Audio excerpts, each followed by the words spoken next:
Hello, everybody. Hope you're doing very well. It is March 13th, 2026, 10:52 p.m. And today we are on Exodus chapter 24, which is called The Covenant Confirmed. So let's read this, and then we can talk about some cool stuff as well as analyze what we read. Chapter 24. Then the Lord said to Moses, "Come up to the Lord, you and Aaron, Nadab, and Abihu, and 70 of the elders of Israel. You are to worship at a distance, but Moses alone is to approach the Lord. The others must not come near, and the people may not come up with him." When Moses went and told the people all the Lord's words and laws, they responded with one voice, "Everything the Lord has to say we will do." Moses then wrote down everything the Lord had said. He got up early the next morning and built an altar at the foot of the mountain and set up 12 stone pillars representing the 12 tribes of Israel. Then he sent young Israelite men, and they offered burnt offerings and sacrificed young bulls as fellowship offerings to the Lord. Moses took half of the blood and put it in bowls, and the other half he splashed against the altar. Then he took the book of the covenant and read it to the people. They responded, "We will do everything the Lord has said. We will obey." Moses took the book, sprinkled it on the people, and said, "This is the blood of the covenant that the Lord has made with you in accordance with all these words." Moses and Aaron, Nadab and Abihu, and the 70 elders of Israel went up and saw the God of Israel. Under his feet was something like a pavement made of lapis lazuli, as bright blue as the sky. But God did not raise his hand against these leaders of the Israelites. They saw God and they ate and drank. The Lord said to Moses, "Come up to me on the mountain and stay here, and I will give you the tablets of stone with the law and commandments I have written for their instruction." Then Moses set out with Joshua his aide, and Moses went up on the mountain of God. He said to the elders, "Wait here for us until we come back to you. Aaron and Hur are with you, and anyone involved in a dispute can go to them." When Moses went up on the mountain, the cloud covered it, and the glory of the Lord settled on Mount Sinai.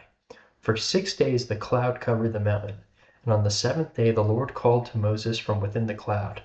To the Israelites the glory of the Lord looked like a consuming fire on top of the mountain. Then Moses entered the cloud as he went up on the mountain, and he stayed on the mountain 40 days and 40 nights. Awesome. So Moses is about to get the 10 Commandments. That's basically what's going on. Only he is allowed to go up to the very top of the mountain to actually convene with God and have the tablets delivered to him so he can bring them back to the nation of Israel.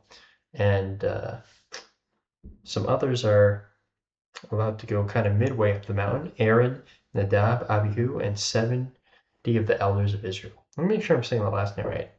Abihu. Abihu. Abihu. Abihu.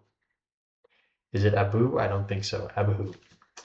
Okay, so pretty simple chapter, but it is going to get very interesting when we get the 10 Commandments. And that'll be a very important moment in Exodus. I think in Exodus, the two main things I was most looking forward to reading was the Israelites not really escaping, but being delivered from Egypt, and the miracles that God performed to get them out through Moses. And then the second thing was the 10 Commandments, because it's such a fundamental part of God's law in the Old Covenant. That's it for the chapter today. I deleted social media today from my phone, and I feel great. I feel very free. I think a lot of social media today is meant to rage bait you and send you down a path of extremism, one way or another, either side. I do think it's good to be well informed, so I'm not going to crawl under a rock, but I'll get my news from reliable news sources. And I don't know, I just think that social media is not a good place for a young person to be right now. And I would recommend anyone who's watching to delete it, honestly, or if you have the self-control to not be on there and doom scroll, do that. But I for one, do not have the self-control, so I'm going to take action. And I think in the Bible it says, if a part of your body is sinning, you should cut it off, which uh, could be taken literally, I guess, but uh, more so means if something is causing you to sin, you need to cut it out of your life. And I think that doom scrolling on social media and wasting time is definitely a sin, especially when you could be spending it with family and just doing things that are productive. I think a little is fine, but when it gets to be where you're on there for an hour laying in bed when you get up and you're not able to start your day, then it's unhealthy, and that's not a good place to be. So yeah, I guess that's it for today's video. Hope everyone's doing well. If it's daytime, have a blessed day. If it's evening or night, have a blessed evening/night. Thank you. God bless you.